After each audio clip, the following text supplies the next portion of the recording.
BPF दोलोआ मोनफ्रोमबो डिस्ट्रिक्टआवनो मोनफ्रोमबो ब्लक कमिटियावनो जवासी मिटिंआव डिसिसन लादों बे हिसाबै दिनै मैया उदालगुरि डिस्ट्रिक्टआव जादों आरो दिनै पर्बतजरा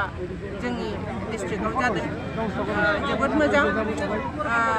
रायजोआ बयबो जेरै आगोल हाग्रामा महिलारिखौ बिसास खालामनानै हाग्रामा महिलारिजोंनो जे पर्बत गति बिटिआरनि ओनसोलाव उन्नति जायो बेनि आस्था आरो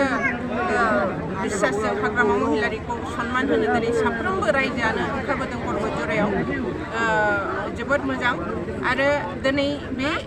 मिटिंनि जरियतेनो जोङो बेखौबो फोरमायदों जे फैगौ दिनाव जोङो